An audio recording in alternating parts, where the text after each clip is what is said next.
Imaginez un objet d'une puissance telle qu'il pourrait désintégrer tous les atomes de votre corps en une fraction de seconde. Cette chose file à travers l'espace sans bruit, ni morte, ni vivante, mais quelque part entre les deux. Si ce monstre terrifiant se dirigeait vers la Terre, nous serions condamnés. Alors, qu'en est-il? Les astronomes ont découvert un objet spatial rapide et puissant qui traverse notre galaxie, la Voie lactée, à plus de 167 000 km/h. C'est bien plus rapide que la fusée la plus rapide jamais construite. Cet objet spatial étrange a reçu le nom d'étoile zombie. La raison, c'est qu'il s'agit du résidu d'une étoile morte il y a très longtemps, mais qui bouge pourtant encore. Cette étoile zombie fait partie de la catégorie des magnétars. Une boule minuscule et super lourde. Elle fait la taille d'une ville, mais est plus lourde que le Soleil. Cela en fait l'un des objets les plus denses de l'espace. Seuls les trous noirs le sont davantage. N'oublions pas de parler de moi. Les magnétars ont également un champ magnétique incroyablement puissant. Celui de notre zombie est 100 billions de fois plus puissant que celui de la Terre. Tellement puissant même que si ce magnétar s'approchait de la Terre, il effacerait d'un seul coup toutes les cartes de crédit de la planète. Fini les petites emplettes. En outre, si une personne s'approchait trop près d'un magnétar, à environ 965 km plus ou moins, ses atomes en seraient aussitôt désintégrés. Et fini, là encore, les petites emplettes. Heureusement, ce magnétar est très loin de nous et n'est pas près de s'approcher. Lorsqu'il a été découvert pour la première fois, il se trouvait à environ 15 000 années-lumière de la Terre. C'est une distance énorme, vous n'avez donc pas à vous inquiéter de voir vos atomes partir en feu d'artifice pour le moment. Les astronomes ont repéré ce magnétar zombie pour la première fois en 2008. Et comme seulement une trentaine de magnétars sont connus dans notre galaxie, c'était un vrai coup de chance. Les scientifiques ont utilisé des télescopes spatiaux comme Hubble et Gaia pour l'observer. Et ils ont découvert qu'il se déplaçait beaucoup plus rapidement qu'ils ne le pensaient. À présent, les astronomes essaient de comprendre comment cette étoile zombie a reçu une telle impulsion. Au début, ils pensaient que, comme la plupart des magnétars, celui-ci était issu de l'explosion en supernova d'une étoile géante, le noyau de celle-ci devenant une étoile à neutrons super dense. Selon leur théorie, cela aurait pu se produire près d'un objet qui porte le nom de rémanent de supernova HB9. C'est tout à fait plausible, car la plupart des magnétars sont créés de cette manière. Mais en suivant son mouvement, ils ont aussi découvert que notre étoile zombie se déplaçait trop rapidement et allait dans la mauvaise direction pour provenir de HB9. Ils ont donc retracé son parcours sur plusieurs milliers d'années, mais n'ont toujours pas pu identifier l'étoile explosive ni l'amas stellaire dont elle pourrait être issue. Cela signifie que les scientifiques ont maintenant un mystère de plus à résoudre. D'où vient cette étoile zombie et comment a-t-elle été formée? Selon l'une de leurs hypothèses, elle proviendrait en réalité d'une naine blanche, le noyau restant d'une étoile de la taille de notre Soleil après l'épuisement de tout son carburant. Normalement, lorsque les naines blanches explosent, elles sont complètement détruites. Mais dans de rares cas, au lieu de se désintégrer, la naine blanche s'effondre sur elle-même et se transforme en étoile à neutrons. Cette étoile à neutrons peut alors devenir un magnétar. Cette exceptionnelle formation de magnétars nous renseigne aussi un peu sur une autre grande énigme, les sursauts radio-rapides, ou FRB. Il s'agit de flashs très rapides et puissants, d'énergie radio provenant de l'espace profond. Certains FRB viennent de galaxies si anciennes qu'on s'étonne qu'elles puissent encore contenir des étoiles capables d'exploser. Mais si les magnétars peuvent naître de l'effondrement de naines blanches, cela pourrait expliquer comment ces FRB continuent de survenir. Quoi qu'il en soit, comprendre comment se forment les magnétars pourrait nous permettre d'expliquer de nombreux événements étranges et puissants que nous observons dans l'univers. Cependant, l'enquête se poursuit et aucune réponse n'a encore été trouvée. Les étoiles zombies qui errent à travers l'univers ne sont pas le seul mystère qu'il nous reste à résoudre. En voyageant à travers le cosmos, vous pourriez tomber sur un étrange objet qui ne ressemble à rien. À une distance de 700 millions d'années-lumière de la Terre, il y a un trou, un vide contenant un tout petit nombre de galaxies.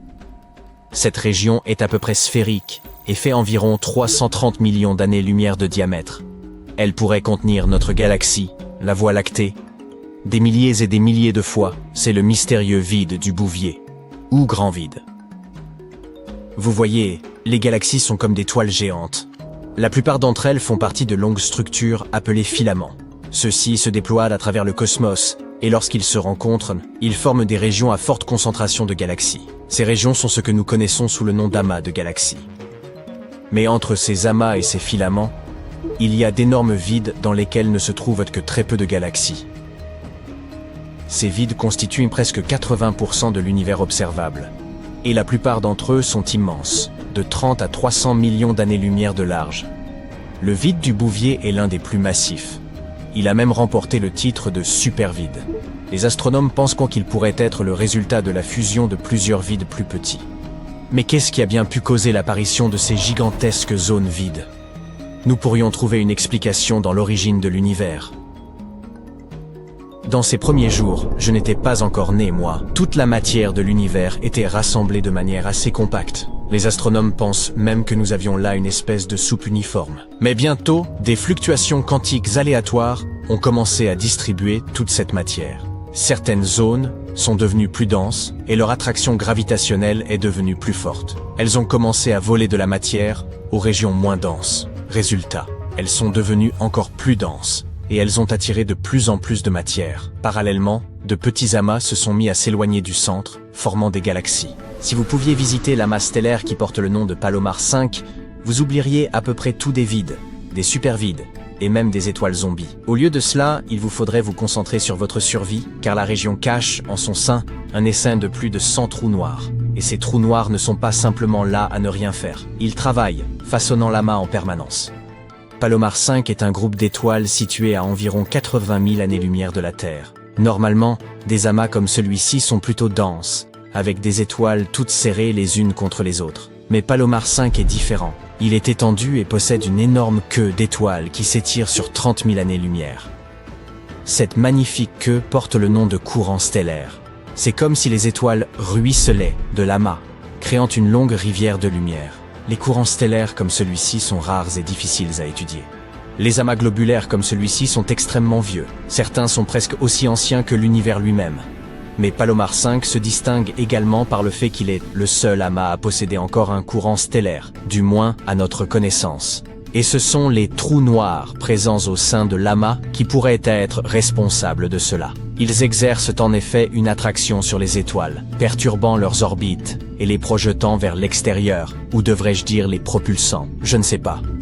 Quoi qu'il en soit, ces étoiles composent le courant stellaire. Au fil du temps, de plus en plus d'étoiles sont expulsées. Palomar 5 a bien plus de trous noirs que prévu. Environ 20% de la masse de cet amas est constituée de trous noirs. Il y en a plus de 100, chacun ayant environ 20 fois la masse de notre Soleil. Bien sûr, Palomar 5 ne durera pas éternellement. Dans environ 1 milliard d'années, il se désintégrera complètement. À ce moment-là, toutes ces étoiles auront disparu, ne laissant derrière elles que les trous noirs. Ceux-ci orbiteront autour de la Voie lactée, tel un vestige fantomatique. Bien que cet amas soit relativement effrayant, il existe quelque chose d'encore plus inquiétant dans l'espace observable. Les épais nuages de gaz et de poussière appelés nébuleuses. L'une des plus étranges est probablement NGC 2392, située à 5000 années-lumière de la Terre dans la constellation des Gémeaux. Elle a été découverte il y a plus de 200 ans et est devenue célèbre en raison de sa curieuse apparence. C'est essentiellement un disque de matière avec un anneau d'objets en forme de comète. Les queues de ces objets s'éloignent de l'étoile située au centre de la nébuleuse. Les bandes oranges dans la partie externe du nuage s'étendent sur des années-lumière dans toutes les directions. Le centre ressemble à une pelote de ficelle, mais en réalité, c'est une bulle de matière projetée dans l'espace par le vent de matière produit par l'étoile centrale. Incroyable. Juste au moment où vous pensiez que l'univers ne saurait devenir encore plus bizarre, vous avez dit bizarre. Le cosmos vous prend au dépourvu avec une apparition déroutante. Une gigantesque bulle lumineuse, si parfaite qu'elle semble irréelle. Des astronomes ont observé un phénomène singulier dérivant dans notre galaxie. Ce n'est ni une planète vagabonde, un astre de taille planétaire qui n'orbite autour d'aucune étoile, ni une étoile elle-même, ni même un résidu classique de supernova. C'est une sphère d'une régularité parfaite, et les chercheurs sont déboussolés. En explorant les relevés d'un radiotélescope d'une puissance exceptionnelle, des astronomes ont repéré un objet intrigant, une bulle parfaitement sphérique. Leur première hypothèse fut celle d'un vestige de supernova, l'explosion d'une étoile massive. Mais ce qui les a véritablement troublés, c'est la perfection anormale de cette structure. Habituellement, ce type d'explosion stellaire engendre des nuées chaotiques aux contours irréguliers. Or, la structure nouvellement observée semblait avoir été tracée au compas, tant ces lignes étaient nettes. les chercheurs l'ont baptisé Téléos, un terme grec ancien signifiant « parfait ». Bien qu'ils aient envisagé plusieurs explications, aucune ne s'est révélée satisfaisante à ce jour. Cet étrange corps céleste a été découvert à l'aide d'un télescope situé en Australie, connu sous le nom d'ASCAP. Cet instrument scrute le ciel pour recenser divers objets circulaires étranges, dans le cadre d'un programme intitulé Carte évolutive de l'univers. Certains de ces cercles lointains, appelés ORC, sigle pour Odd Radio Circles, ou cercles radio étranges, suscitent déjà de profondes interrogations parmi les scientifiques. Mais celui-ci se distingue des précédents, car il se trouve à l'intérieur même de notre propre galaxie. Pourtant, bien que Téléos soit techniquement plus proche de nous, les chercheurs peinent à en évaluer la distance exacte. Cette incertitude complique d'autant plus l'identification de son origine et de sa formation. En examinant cette bulle spatiale avec encore plus d'attention, les chercheurs ont relevé un détail troublant. L'objet n'émet qu'une lueur extrêmement ténue, détectable uniquement dans les ondes radio, rien dans le spectre visible ni dans les rayons X. Sur la base de cette lueur, ils supposent qu'il pourrait s'agir de l'enveloppe résiduelle laissée par une supernova thermonucléaire, l'une des plus brillantes et violentes que l'univers soit capable de produire. Ce type d'explosion survient lorsqu'une naine blanche, une étoile morte extrêmement dense, attire la matière d'une étoile voisine. Elle continue d'en absorber jusqu'à atteindre une masse critique, trop lourde à supporter, et finit alors par exploser en libérant une immense énergie. Ce mécanisme semble cohérent. Toutefois, déterminer la distance réelle de cet objet demeure complexe. Après avoir effectué plusieurs calculs, les scientifiques ont abouti à deux hypothèses. Soit Téléos se situe à environ 7175 années-lumière, soit il est bien plus éloigné, à quelques 25 114 années-lumière. Enfin, à peu de choses près. Tout dépend de l'estimation correcte. Si Téléos est relativement proche, il mesurerait environ 46 années-lumière de diamètre, ce qui en ferait un reste de supernova assez jeune, sans doute âgé de moins de 3000 ans. Mais s'il est situé à la plus grande distance, il atteindrait un diamètre impressionnant de 157 années-lumière et pourrait alors avoir plus de 10 000 ans. Alors, quelle est la bonne réponse? C'est précisément là que les difficultés commencent. Les chercheurs disposent de modèles décrivant le comportement attendu des restes de supernova. L'un des indicateurs essentiels est l'émission de rayons X. Or, comme vous vous en souvenez peut-être, Téléos n'en émet aucun. Pas la moindre trace de rayonnement X n'a été détectée. C'est là tout le mystère. Comment un objet censé produire ce type de rayonnement peut-il rester entièrement silencieux? Rien ne semble cohérent, et les scientifiques restent désemparés.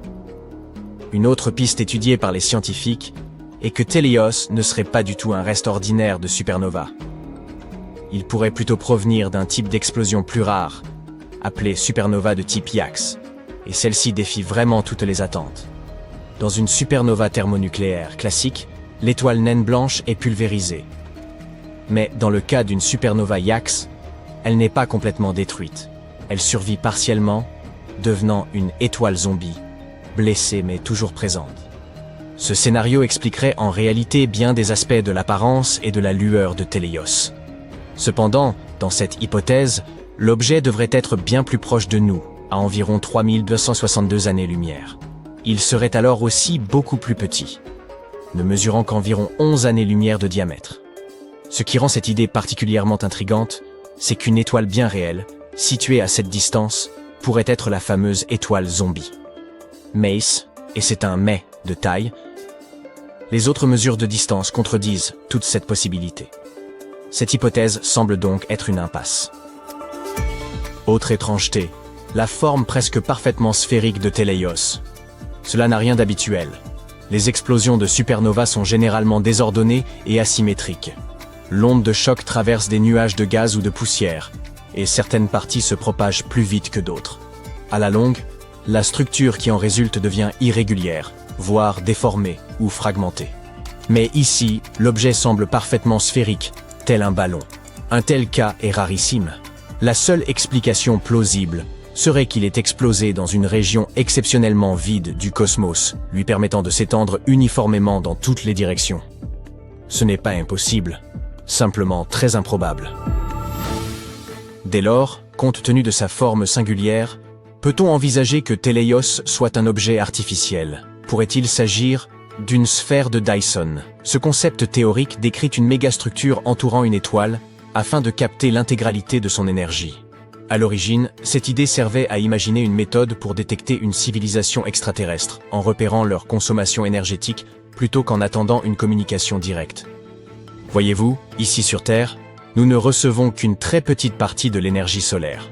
Pourtant, 386 milliards de mégawatts rayonnent dans toutes les directions dans l'espace. Pour ne pas gaspiller cette énorme énergie, une civilisation pourrait construire une sphère de Dyson, ou plutôt un essaim de Dyson, une quantité de panneaux solaires en orbite autour de l'étoile. Cela leur permettrait d'utiliser cette énergie pour leur planète, leur technologie, leur système d'IA, et peut-être même pour voyager dans l'espace. Pour comprendre à quel point une espèce capable de construire une sphère de Dyson doit être avancée, les scientifiques utilisent l'échelle de Kardashev. Elle classe les civilisations selon leur usage d'énergie. Le type A utilise toute l'énergie disponible sur sa planète. Spoiler, ce n'est même pas notre cas. Le type 2 exploite toute l'énergie de son étoile. C'est le niveau d'une sphère de Dyson. Le type 3 peut utiliser l'énergie d'une galaxie entière. Imaginez des sphères de Dyson autour de chaque étoile, voire l'énergie des trous noirs. Notre civilisation terrestre est actuellement autour du type 0,70449. Cela veut dire que nous n'avons pas encore utilisé toute l'énergie disponible sur Terre, y compris fossile, renouvelable et nucléaire. Nous faisons encore nos premiers pas dans cette échelle cosmique. Le problème majeur avec la théorie selon laquelle notre objet à la forme parfaite serait une sphère de Dyson, c'est que ce type de technologie ultra avancée émettrait de la chaleur. Autrement dit, il y aurait un rayonnement thermique dans l'infrarouge, rendant l'objet anormalement brillant dans cette gamme. Ce phénomène pourrait indiquer qu'un objet artificiel capte l'énergie d'une étoile pour la réémettre sous forme de chaleur. Or, aucune signature thermique de ce type n'a été détectée lors des observations de Téléios. Alors, avons-nous la réponse définitive? Pas encore. Les chercheurs ont passé en revue tous les indices, la luminosité, la taille apparente, la distance probable, et aucune hypothèse ne s'avère totalement satisfaisante. Chaque théorie présente ses limites, notamment l'absence d'émission de rayons X, qui devrait pourtant être observée selon les modèles habituels. Ils considèrent toujours que la supernova thermonucléaire classique reste la piste la plus plausible à ce jour, même s'ils ne peuvent l'affirmer avec une certitude absolue. Le manque de preuves tangibles maintient le mystère entier. L'équipe souligne la nécessité d'observations plus puissantes et détaillées pour percer ce mystère. Mais quoi qu'il en soit, si Téléios existe, qu'est-ce qui pourrait bien encore se cacher dans l'univers, prêt à bouleverser nos certitudes?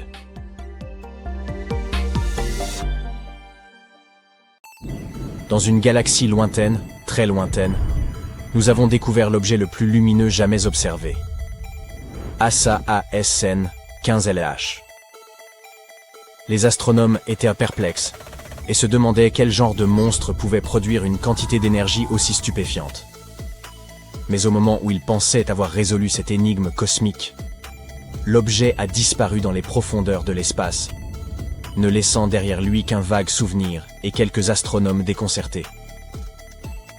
Avance rapide jusqu'à aujourd'hui, et il semble que l'univers ait décidé de nous jouer un tour cosmique.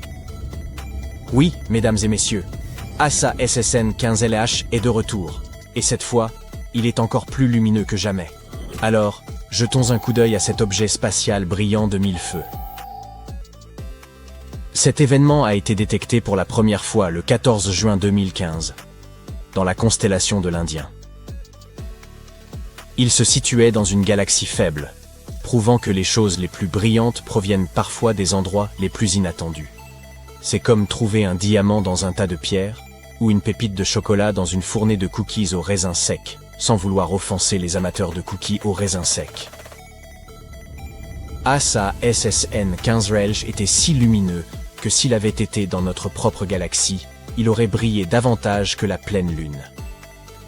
Imaginez plutôt, pas de nuit, pas d'étoiles, juste cette chose mystérieuse illuminant le ciel comme un immense lampadaire. Ne serait-ce pas cool et un peu terrifiant? Mais plus sérieusement, c'était un événement astronomique fascinant. À son apogée, il était 570 milliards de fois plus lumineux que notre Soleil. Si brillant que même vu de loin, il suffirait à vous aveugler. Imaginez plutôt, nous sommes en 2015 et des astronomes découvrent l'objet le plus lumineux jamais observé. C'était une découverte incroyable, car les scientifiques n'avaient aucune idée de ce que cela pouvait être. Était-ce une supernova? Un événement de rupture par effet de marée? Quelle était cette chose à la fin? Mais dès qu'ils ont commencé à étudier cet objet, il a commencé à disparaître, ce qui s'est avéré particulièrement décevant. Les scientifiques, perplexes, n'avaient plus d'autre choix que de spéculer sur sa nature. Puis, contre toute attente, Assassin 15LH a soudainement refait surface. Scintillant comme jamais. Les astronomes étaient abasourdis. Comment? Cette chose nous serait revenue de l'au-delà? Pendant 40 jours, son rayonnement ultraviolet a quintuplé avant de se stabiliser pendant quelques mois, pour ensuite diminuer à nouveau. Face à ce développement inattendu, les astronomes se sont exclamés « D'accord, ça c'est vraiment étrange ». Mais alors, quelle est la nature de cet objet et qu'est-ce qui a provoqué sa résurgence? Plusieurs théories ont été avancées. La première est celle d'une supernova superlumineuse. Une supernova est l'apothéose de la vie d'une étoile. Lorsqu'un astre épuise son carburant, il subit un événement cataclysmique qui libère une quantité colossale d'énergie et de lumière. Un spectacle époustouflant appelé supernova. C'est le bouquet final de la vie d'une étoile, une sorte de clap de fin cosmique. Sauf que le clap, c'est l'étoile entière. Certains astronomes pensent que cet objet pourrait être une supernova, mais d'une magnitude exceptionnelle. Si c'était autrefois une étoile, elle aurait probablement été 100 fois plus massive que le Soleil. Une telle supernova serait un événement inédit, et cette étoile géante attirerait sans aucun doute l'attention de tout l'univers. Une autre théorie est celle du magnétar. Lors d'une supernova, le noyau de l'étoile s'effondre sur lui-même pour former un objet extrêmement dense. Imaginez un marshmallow de la taille d'une montagne, compressé à la taille d'un véritable marshmallow. Cette densité est si extrême que si vous pouviez, par miracle, vous tenir sur la surface d'une étoile à neutrons, ce qui est impossible car vous seriez écrasé par sa gravité, vous pèseriez autant qu'un milliard d'éléphants. C'est en quelque sorte ce qui se produit lorsqu'une étoile épuise son carburant. Le noyau super dense restant est ce que l'on appelle une étoile à neutrons. On pourrait donc avancer qu'une supernova est la grande fête d'adieu d'une étoile, où elle part dans un grand boom, et qu'une étoile à neutrons est ce qui reste après la fête, comme les boîtes à pizza vides et les canettes de bière après une soirée endiablée entre amis. Certains scientifiques pensent que Assassin 15LH pourrait relever de ce genre de phénomène. Ils pensent qu'il s'agissait d'une étoile qui a épuisé son carburant pour devenir une étoile à neutrons. Ensuite, elle aurait tourné si rapidement qu'elle aurait expulsé des jets de matière surchauffée. Comme pulvériser de l'eau avec un tuyau, mais une eau prodigieusement chaude. Ces jets peuvent réchauffer leurs environs et rendre une supernova encore plus brillante qu'à l'accoutumée. Mais notre mystérieux objet était encore plus brillant que cela, ce qui remet en question cette théorie. Heureusement, nous avons d'autres hypothèses. Une autre théorie suggère que cette luminosité extrême pourrait être due à la collision de deux étoiles à neutrons. Une telle collision provoquerait un véritable spectacle pyrotechnique, avec cotillons et paillettes cosmiques. Une autre idée est qu'Assassin 15LH pourrait avoir été causée par un trou noir supermassif déchirant une étoile qui se serait trop approchée. Imaginez un monstre affamé saisissant une friandise appétissante, mais au lieu de la manger, il la déchire en morceaux, créant un chaos monumental. C'est probablement l'hypothèse la plus impressionnante. Enfin, l'explication la plus prosaïque. Cette théorie suggère que cet objet mystérieux pourrait ne pas être aussi lumineux que nous l'avions pensé. En réalité, sa lumière serait amplifiée par un amas de galaxies ou un autre corps massif dans l'espace. Un peu comme si vous chaussiez des lunettes grossissantes qui rendent tout énorme et plus brillant. Voilà donc toutes les explications possibles de cet événement. Et si ces mystères ne suffisaient pas, rappelez-vous que les scientifiques n'ont aucune idée de pourquoi cet objet s'est remis à briller. Ils ont envisagé qu'il ait pu rencontrer un amas de gaz, le rendant momentanément plus lumineux. Mais après vérification, ils n'ont rien trouvé de tel. Ça fait donc 2-0 en faveur de l'étrange objet lumineux. En d'autres termes, Assassin 15LH demeure un mystère. Il continue de défier les astronomes, comme pour leur dire « Vous pensiez tout savoir des supernovas, continuez de chercher, simple mortel. Et ce n'est pas le seul mystère de notre univers. » Il y a une multitude de phénomènes que les scientifiques ne peuvent toujours pas expliquer. Par exemple, avez-vous entendu parler de la matière noire? Non, ce n'est pas un groupe de particules gothiques, mais quelque chose d'encore plus mystérieux.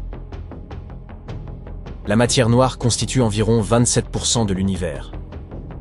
Pourtant, nous ne pouvons ni la voir, ni la toucher, ni la goûter, bien qu'elle soit omniprésente. Les scientifiques savent qu'elle existe parce qu'elle exerce une attraction gravitationnelle sur la matière observable, un peu comme un délicieux cheeseburger a une attraction gravitationnelle sur moi. Le plus étrange avec la matière noire, c'est que nous ignorons totalement de quoi elle est composée.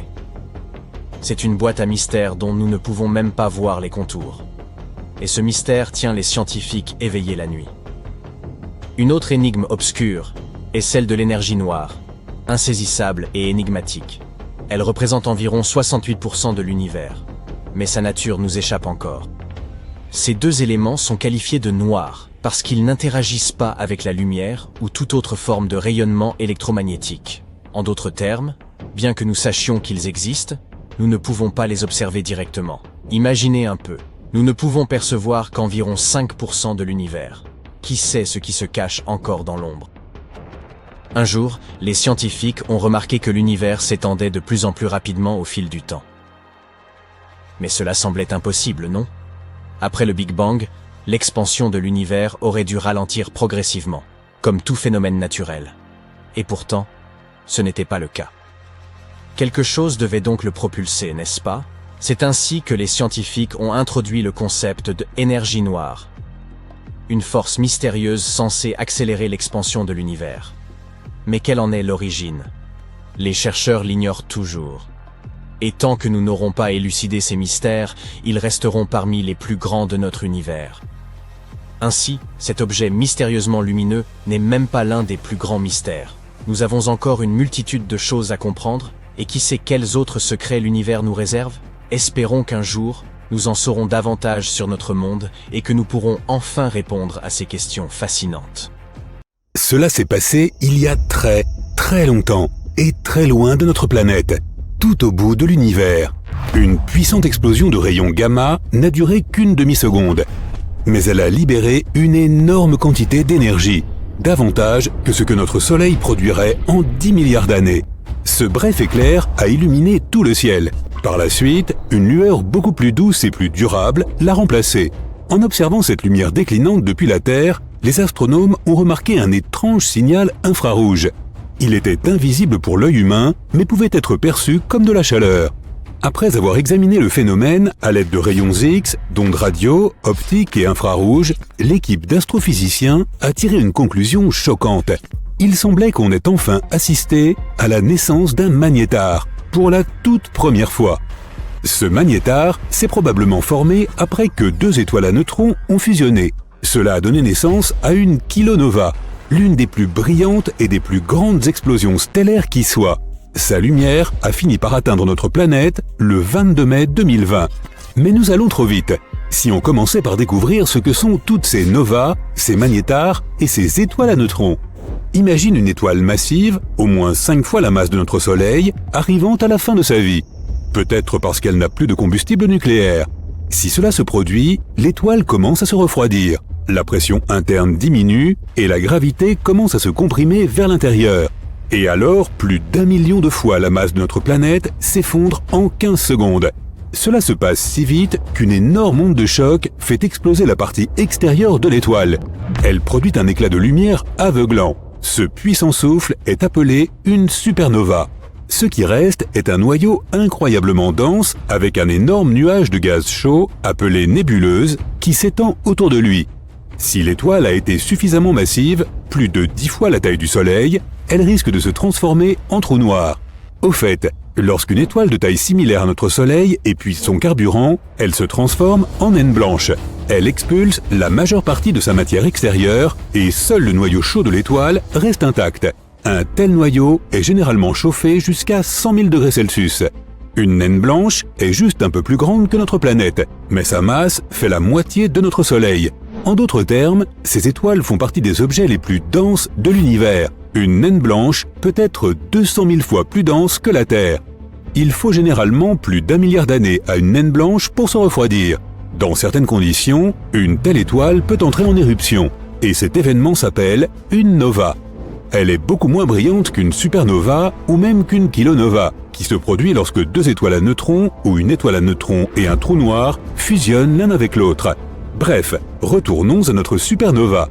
Si une étoile est suffisamment grande, mais pas assez massive pour se transformer en trou noir, elle se transforme en étoile à neutrons. C'est à peu près comme un noyau géant, la partie centrale d'un atome. Ces étoiles sont principalement composées de neutrons et ont rarement une taille supérieure à 32 km de diamètre. À titre de comparaison, notre Soleil fait presque 1,4 million de kilomètres de large, soit 109 terres mises bout à bout. Mais ne te laisse pas impressionner par cette taille relativement petite. Toute étoile à neutrons est au moins 1,5 fois plus lourde que notre Soleil et possède un champ magnétique intense. Si tu prélevais une petite cuillère à café de l'intérieur de cette étoile, cette matière pèserait plus d'1 milliard de tonnes. C'est si dense que cela fait des étoiles à neutrons les objets parmi les plus extrêmes que l'on connaisse. Au-delà, c'est le trou noir lui-même. Lorsque deux étoiles à neutrons fusionnent, elles en créent le plus souvent une nouvelle, beaucoup plus lourde. En quelques millisecondes, ou même moins, cette étoile s'effondre en un trou noir. Mais les astronomes qui ont examiné le flash de lumière enregistré en Mars pensent qu'il pourrait y avoir eu une autre issue. Ils sont presque sûrs d'avoir vu quelque chose de jamais observé auparavant, la naissance d'un magnétar. C'est une forme exotique d'étoile à neutrons avec un champ magnétique ultra puissant. Il est 1000 milliards de fois plus fort que celui de notre planète. Ce champ est si puissant qu'il chauffe la surface de l'étoile jusqu'à 10 millions de degrés Celsius. Les étoiles à neutrons sont bizarres et effrayantes. Elles abritent une danse sans fin de particules dans des conditions extrêmes. Il en résulte des structures inattendues et étranges. Par exemple, au plus près de la surface, des centaines de neutrons forment des blobs. Ceux-ci ne sont pas sans rappeler une sorte de gnocchi spatial bizarre. Ils s'associent en longues chaînes une fois que l'on va vers l'intérieur, même si l'on n'est pas capable d'explorer une étoile à neutrons de près. Ces longues chaînes ressemblent à une couche de spaghettis. En dessous se trouve une zone où les pressions sont encore plus extrêmes. C'est là que nos spaghettis se transforment en feuilles de lasagne. Oui, on continue de filer la métaphore des pâtes.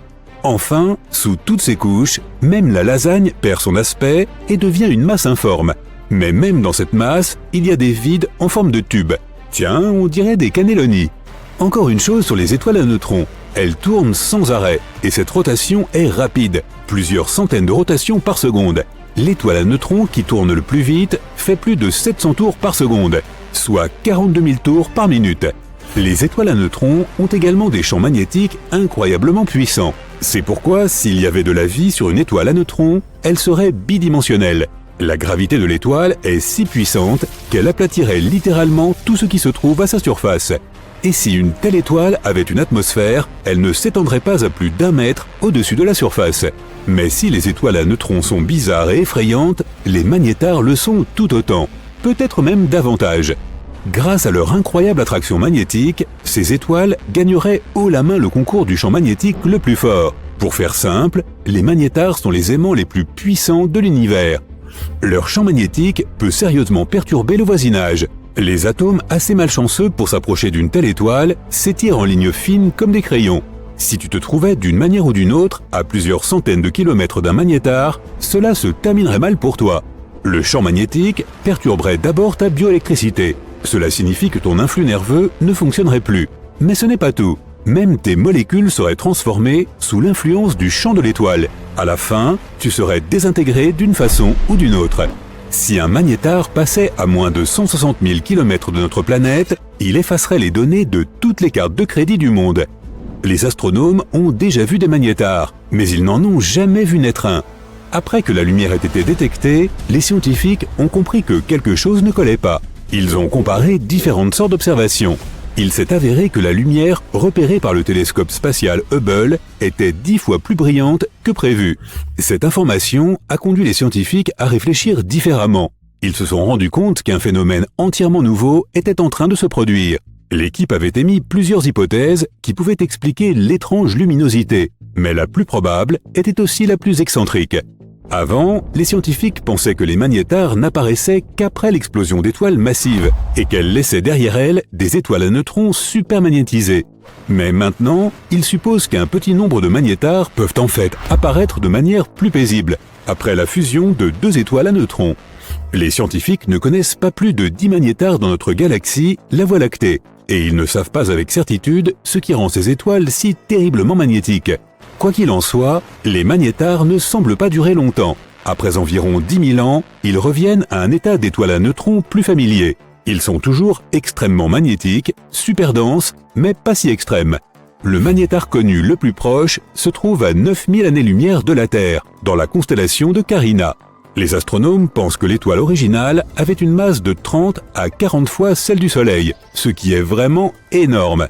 Un autre magnétar se trouve à 18 000 années-lumière de notre planète. Il a soudainement commencé à exploser en 2002.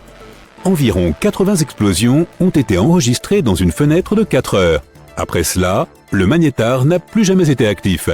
D'ailleurs, les chercheurs étaient aussi très excités à l'idée de voir une kilonova. Et cela s'est produit lorsque les 2 étoiles à neutrons ont vraisemblablement fusionné. Une kilonova est plus de 1000 fois plus lumineuse qu'une nova typique. Auparavant, les astronomes n'avaient observé et confirmé qu'un seul événement de ce type. Mais la kilonova enregistrée en Mars avait l'air différente, et cela pourrait permettre aux scientifiques d'explorer une diversité dont ils ne savaient rien encore. La Terre, figée par le froid et livrée à la solitude, dérive dans l'immensité du vide.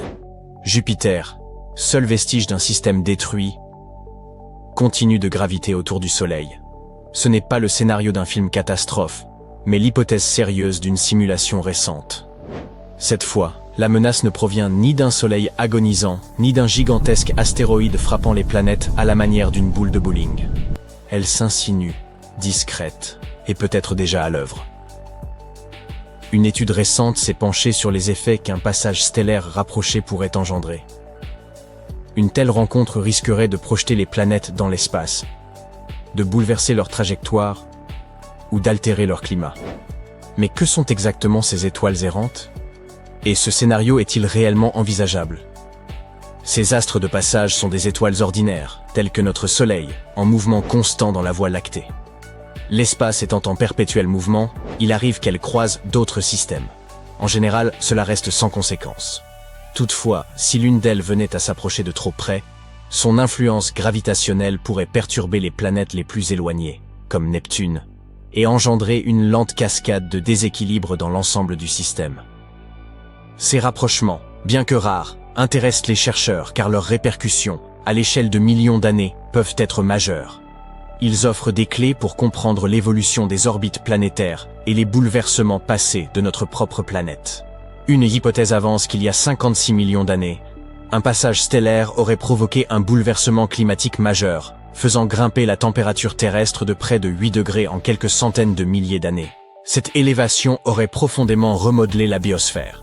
Certaines espèces se seraient adaptées, d'autres auraient disparu. Bien qu'aucune preuve définitive n'atteste d'un tel événement, les scientifiques s'accordent à penser qu'un passage similaire, en altérant subtilement l'orbite terrestre, pourrait à long terme dérégler l'orbite de la planète. Tel est le passé, mais qu'en est-il de l'avenir? Nous savons d'ores et déjà que le système solaire devrait croiser de près une étoile nommée Gliese 710 d'ici environ 1,3 million d'années. Elle se dirige vers nous et devrait frôler le Soleil à une distance d'environ 1500 milliards de kilomètres.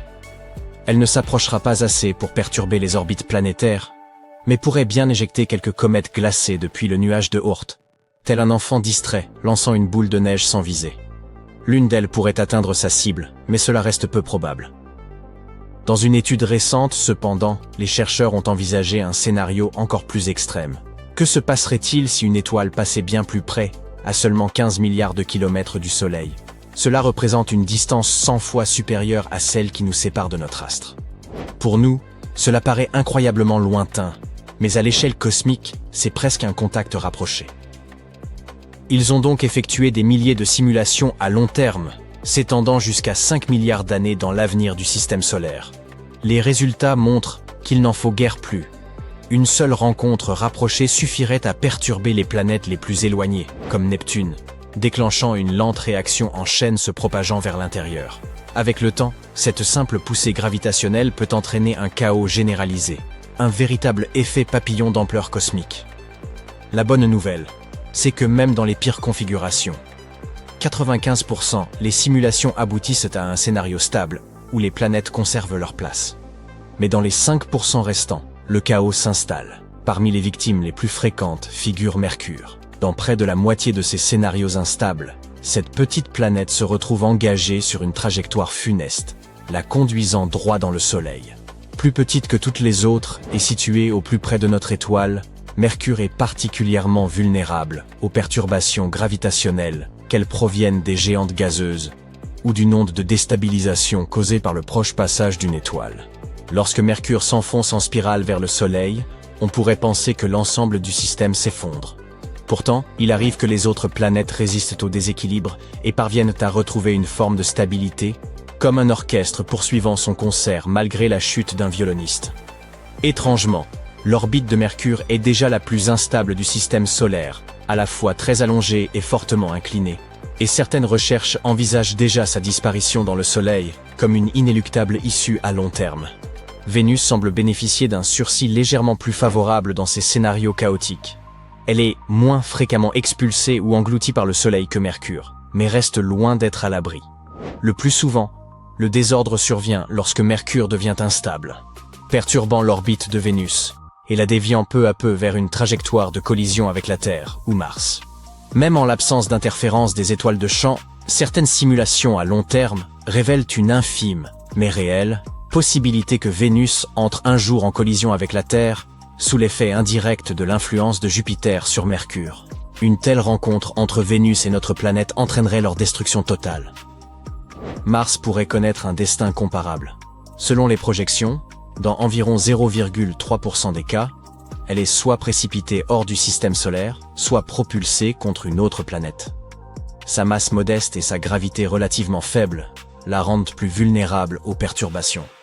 Fait notable, dans plusieurs de ces scénarios où Mars est perdu, la Terre parvient néanmoins à conserver sa place. Jupiter demeure, sans conteste, le colosse du système solaire. Ornée de ses bandes nuageuses caractéristiques, elle exerce, grâce à sa masse imposante et à sa forte gravité, une fonction d'ancrage qui stabilise l'ensemble.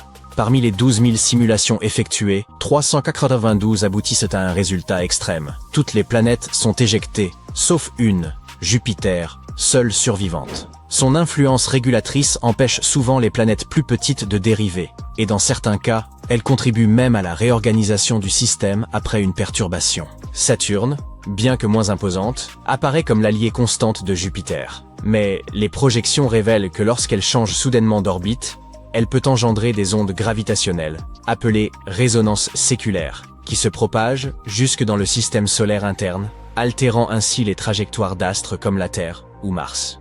Uranus et Neptune sont les plus exposées. Reléguées aux confins du système solaire, elles sont les premières à être éjectées dans de nombreuses simulations. Cette perte déclenche des perturbations gravitationnelles qui se propagent vers l'intérieur, troublant les autres planètes sur des millions d'années. Un simple décalage de 0,1% dans l'orbite de Neptune suffit à compromettre la cohérence du système.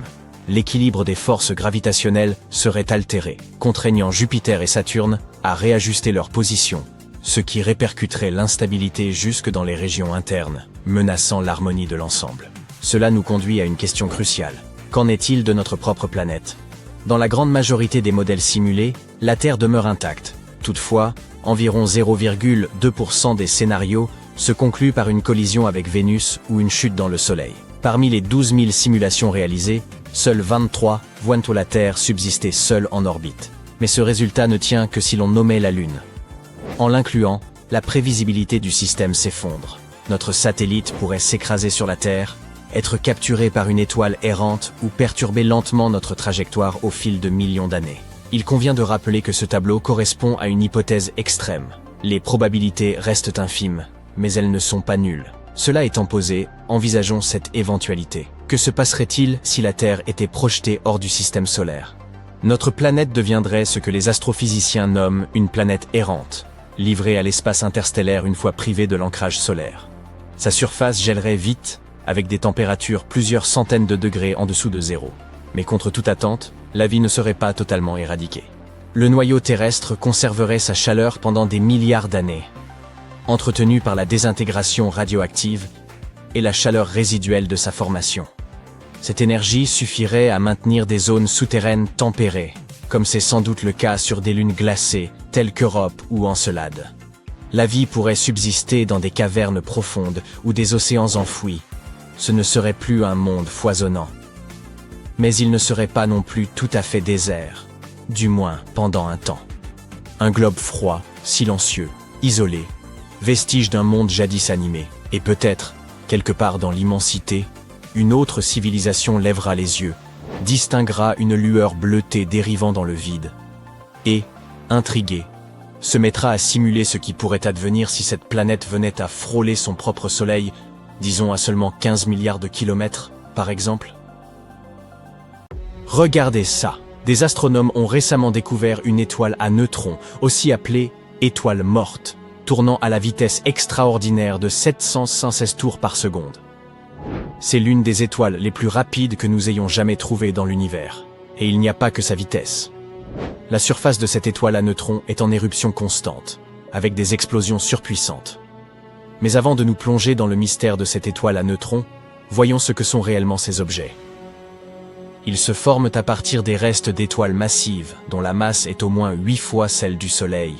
Lorsque ces étoiles épuisent leur combustible nucléaire, elles ne peuvent plus contrer la force de gravité qui attire leur matière vers l'intérieur.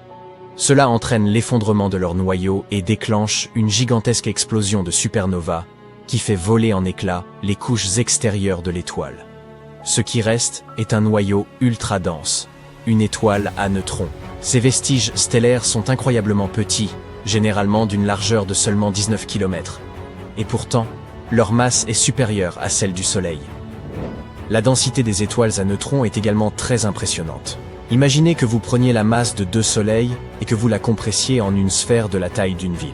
Une seule cuillère à café de matière d'étoile à neutrons pèserait environ 10 millions de tonnes.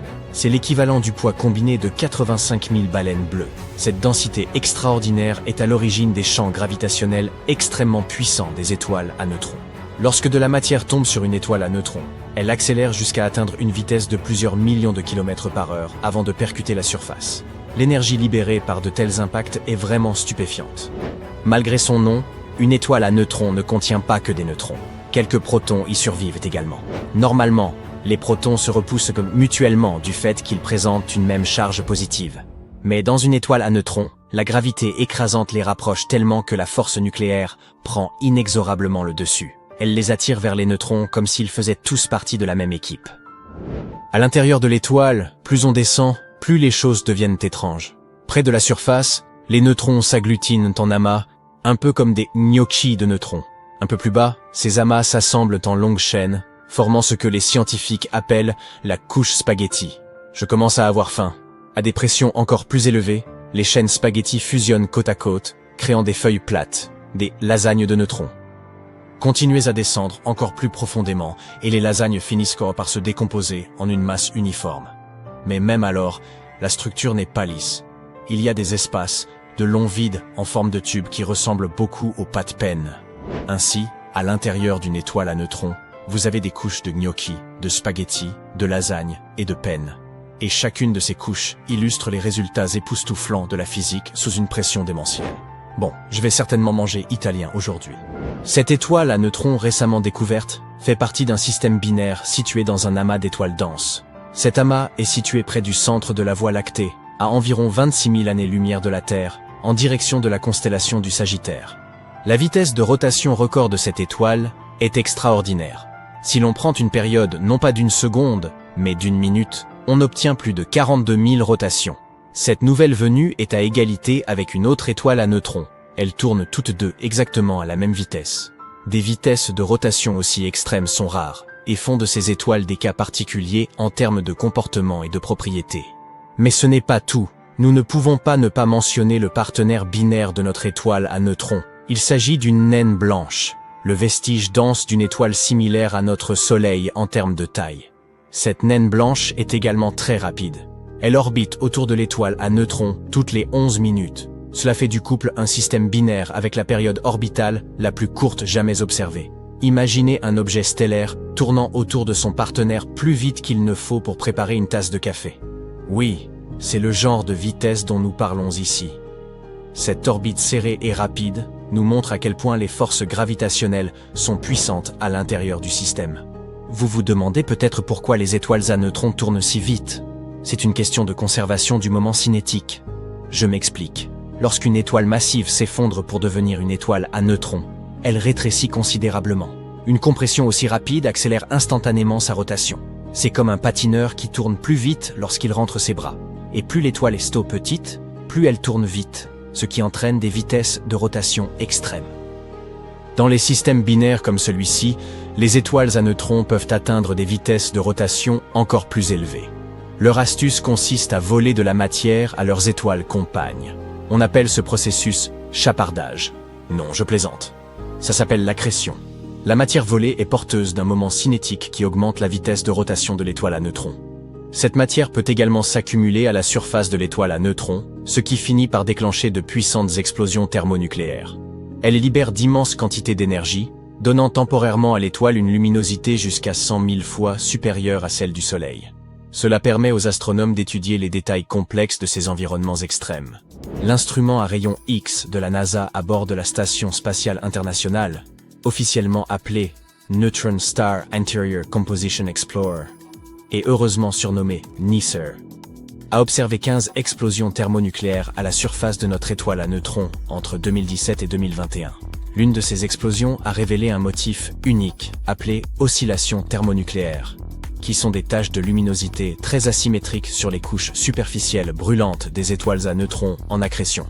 Ce motif correspondait à la vitesse de rotation de l'étoile et confirmait ainsi sa vitesse extrême. Mais attendez, le meilleur reste à venir. Si les étoiles à neutrons sont déjà extrêmes, il en existe une autre catégorie qui élève le niveau d'un cran, les magnétars. Les magnétars sont des étoiles à neutrons dotées de champs magnétiques incroyablement puissants, jusqu'à 1000 billions de fois plus puissants que le champ magnétique terrestre. Ces champs les distinguent des autres étoiles à neutrons. Ils peuvent déformer les atomes des objets proches, rendant la vie impossible à proximité. Quant à la densité d'énergie du champ magnétique d'un magnétar, elle est extrêmement élevée, soit 10 000 fois supérieure à la densité de masse du plomb. Les magnétars produisent également des sursauts de rayons X et de rayons gamma si puissants qu'ils peuvent temporairement éclipser des galaxies entières. Ces sursauts sont souvent déclenchés par des séismes stellaires, des déplacements violents de la croûte du magnétar causés par ses propres champs magnétiques. Par exemple, en 2004, un sursaut gamma provenant d'un magnétar a été si puissant qu'il a perturbé l'ionosphère terrestre. Il a frappé la Terre, et il était si intense que plusieurs satellites ont pu le détecter. Le satellite Swift, construit spécifiquement pour détecter les sursauts gamma de l'univers, n'a pas seulement enregistré l'explosion, il a été frappé par une telle énergie que ses capteurs ont été complètement surchargés. Et Swift ne se trouvait même pas en face du sursaut. L'énergie était si forte qu'elle a traversé l'engin spatial et a submergé ses caméras. Si un magnétar était situé aussi près de la Terre que la Lune, son champ magnétique supprimerait toutes les données des cartes de crédit de la planète en effaçant les bandes magnétiques. Voilà le niveau de puissance auquel nous avons affaire ici. Les magnétars sont extrêmement actifs, mais pour une durée relativement courte. Leurs champs magnétiques intenses s'affaiblissent après environ 10 000 ans. Après cela, ils cessent d'émettre de puissants rayons X et gamma. Les astronomes pensent qu'il existe au moins 30 millions de magnétars inactifs dans la seule Voie lactée. Ces vestiges cosmiques silencieux sont dispersés dans toute la galaxie. Les étoiles à neutrons et les magnétars servent de laboratoire pour la physique extrême. Ils permettent aux astronomes de mieux comprendre le comportement de certaines matières dans des conditions que vous ne pourriez jamais reproduire sur Terre. L'incroyable densité de ces objets aide les scientifiques à comprendre ce qui se passe lorsque les protons et les électrons sont comprimés ensemble pour former des neutrons. Cela crée des états de la matière qui n'existent nulle part ailleurs dans l'univers. Ces violentes explosions sur les étoiles à neutrons et les magnétars jouent également un rôle essentiel dans la formation d'éléments lourds, tels que l'or et le platine. Ces éléments sont dispersés dans tout l'univers lors de ces événements énergétiques, pour finalement faire partie des planètes et des étoiles, et de vous et moi. D'ailleurs, l'instrument NICER de la NASA a joué un rôle clé dans la découverte du mystère des étoiles à neutrons. Sa capacité à détecter les rayons X avec une grande précision a permis aux astronomes d'étudier un visiteur mystérieux vient d'entrer dans notre système solaire et le traverse à la vitesse vertigineuse de 244 600 km/h. C'est plus rapide que tout ce que nous voyons habituellement, et il ne ralentit pas. À quelle vitesse atteindra-t-il la Terre? Et est-ce que ça veut dire que notre monde est condamné? Examinons tout ça. Ce voyageur de l'espace a été détecté pour la première fois par les télescopes qui surveillent constamment notre ciel nocturne et qui portent le nom d'Atlas. Ce système a des yeux à Hawaï, au Chili et en Afrique du Sud. Ils ont repéré cet objet bizarre le 1er juillet, et il se dirige directement vers le Soleil à une vitesse incroyable. Ce qui est encore plus étrange, c'est qu'il vole en ligne droite, ce qui est, pour le dire simplement, très inhabituel.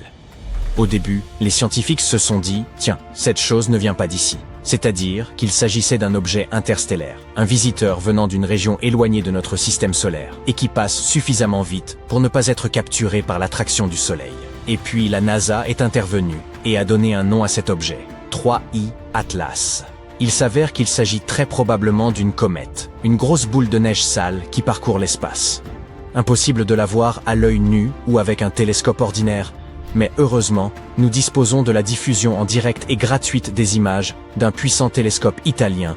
Vous pouvez donc observer ce mystérieux voyageur filer comme un bolide. Nous n'avons détecté que 2 autres visiteurs interstellaires par le passé. L'un appelé Borisov en 2019 et l'autre en 2017. Vous avez peut-être entendu parler de Oumuamua. Certains pensaient que Oumuamua était un vaisseau spatial issu d'une civilisation extraterrestre. Mais non, c'est juste un étrange rocher. Les scientifiques pensent qu'il y a beaucoup plus de ces visiteurs cosmiques dans le coin, et qu'ils se faufilent sans qu'on les aperçoive. Celui que l'on vient de découvrir prouve cette théorie. Mais comment l'a-t-on repéré exactement? Cela s'est produit le 1er juillet 2025, au Chili. Au moment de son apparition, il était environ 4,5 fois plus éloigné du Soleil que la Terre, et il se déplaçait très vite. Contrairement aux planètes et autres objets spatiaux ordinaires, qui orbitent autour du Soleil en de belles boucles régulières, cette comète se trouve sur une trajectoire hyperbolique, ce qui veut dire qu'elle ne fait que passer. Son orbite est extrêmement étirée. Si cette comète est si difficile à évaluer, c'est parce qu'elle est enveloppée d'un brillant nuage de poussière, ce qui rend difficile de déterminer la taille réelle de son noyau solide. Les scientifiques estiment qu'elle mesure entre 0,8 et 24 km de large. Elle se rapprochera au plus près du Soleil, un point qu'on appelle le périhélie, le 29 octobre 2025, à un peu plus de 1,3 fois la distance entre la Terre et le Soleil. L'une des choses les plus fascinantes à propos de cette comète est qu'elle provient probablement du disque épais, une vieille zone de notre galaxie remplie d'étoiles anciennes. Cela signifie que cette voyageuse pourrait avoir plus de 7 milliards d'années, et qu'elle pourrait être chargée d'une glace d'eau datant des temps les plus reculés. Pour résumer, il s'agit d'une comète rapide et mystérieuse, venue de très loin, et qui pourrait renfermer, caché dans sa glace, de précieux secrets sur les débuts de l'univers. Quoi qu'il en soit, lorsque les scientifiques ont remarqué cette comète, ils se sont d'abord gratté la tête. S'agissait-il d'un autre astéroïde ou de quelque chose de plus inhabituel? La trajectoire qu'elle suivait leur paraissait si folle qu'ils se sont dit qu'elle était en train de se rapprocher de la Terre. Elle a donc été ajoutée à la liste des objets à surveiller de près. Mais à mesure que davantage de spécialistes l'examinaient, il est devenu clair que ce n'était pas une roche spatiale ordinaire. Cette visiteuse était sur une trajectoire ultra rapide, et pas seulement autour du Soleil, elle venait de l'extérieur de notre système solaire. Plus tard, il s'est avéré que cette comète, officiellement détectée le 1er juillet, avait en fait déjà été repérée sur des photos antérieures, en mai et en juin. Mais personne ne savait ce que c'était, car elle se cachait dans la région dense et étoilée située près du centre de notre galaxie. C'était donc un peu comme de chercher une luciole dans un feu d'artifice.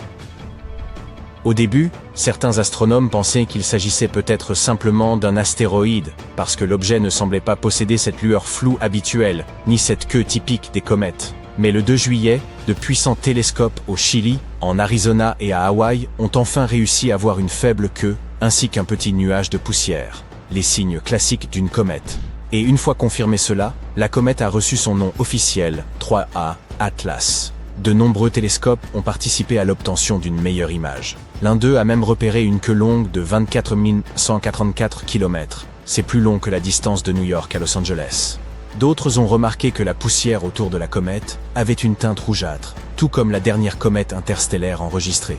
Les scientifiques ont même essayé de déterminer si la comète tournait, mais ils n'en ont pas eu la confirmation, car le nuage de poussière cachait son noyau. Le télescope spatial Hubble observera tout cela plus tard en juillet, et les scientifiques du monde entier auront alors accès à ces données, afin que tout le monde puisse en apprendre autant que possible sur ce visiteur cosmique. Ainsi, la comète va s'approcher au plus près du Soleil vers le 30 octobre, atteignant environ 1,5 fois la distance Terre-Soleil. Juste avant ça, elle passera relativement près de Mars, environ 0,4 fois cette distance Terre-Soleil. Ainsi, Mars sentira comme un souffle passé. Mais ne vous inquiétez pas, la comète ne s'approchera pas suffisamment de notre planète pour nous causer des ennuis. En fait, lorsque 3I Atlas s'approchera du Soleil, la Terre se trouvera de l'autre côté de celui-ci. Cela signifie que la comète ne s'approchera pas du tout de nos contrées. Son passage le plus proche de la Terre aura lieu plus tard, en décembre, alors qu'elle sera déjà en train de s'éloigner du système solaire. La NASA indique qu'elle ne s'approchera pas à moins de 1,6 fois la distance entre la Terre et le Soleil. Vous n'avez donc aucun souci à vous faire. Les scientifiques s'intéressent de près à l'origine exacte de 3I Atlas. Une étude récente indique qu'elle proviendrait d'une zone de notre galaxie qu'on appelle le disque épais. C'est là que résident la plupart des étoiles de la Voie lactée. Cependant, ils ne savent toujours pas quelle étoile a envoyé cette comète dans notre direction. L'un des chercheurs dit qu'elle pourrait provenir de plusieurs étoiles différentes, pas seulement des étoiles les plus proches. Cela s'explique par le fait que cette comète est probablement très ancienne. Elle pourrait avoir dérivé dans l'espace pendant des milliards d'années avant de finalement décider de passer nous voir.